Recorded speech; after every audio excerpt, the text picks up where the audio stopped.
Can you talk about intersectionality and how that connects to critical race theory? Because these are things on the news this morning, today, I heard that many teachers in the City of San Diego City School District are being required to go through critical race training. And this was on the news this morning.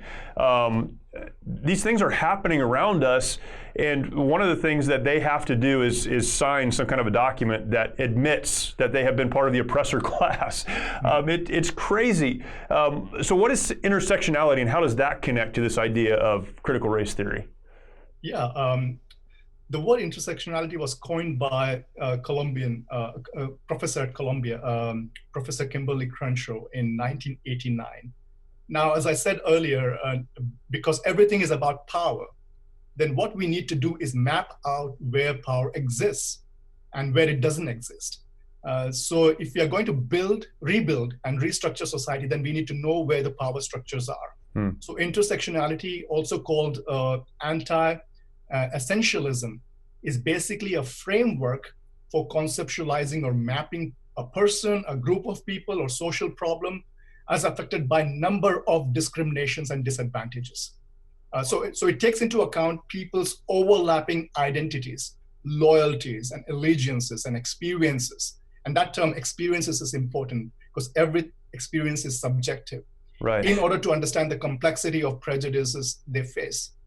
In other words, intersectionality theory asserts that all oppression is connected, and people are often disadvantaged by multiple sources of oppression.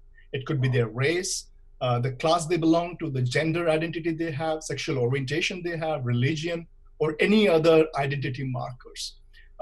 So no person has a single or unitary identity. And the thing with intersectionality and critical theory is that there is some truth to it, that there are many factors around us that actually define who we are or give us some sort of identity. But I'm sure we'll be discussing the danger that is there in seeing that they are in conflict with each other. So the thing is that you can be oppressed in one category or be an oppressor in another. The more categories of victimhood you can demonstrate, the more moral authority you have and more right to speak. Wow. However, if we see in critical theory, moral authority is a zero-sum game.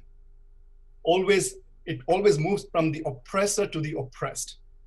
For example, whites lose moral authority to blacks simply because they are assumed oppressed, because they are part of this system, the collective that is dominant and has more power.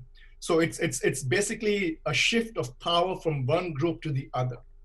It's kind of like a vicious circle. Yeah. That's why if you see critical theory, it's good at deconstruction, but not as good in reconstruction. Right. If you ask anyone, what is it that you are constructing? I'm very much sure that there wouldn't be a precise answer for that. Yeah. Incredible.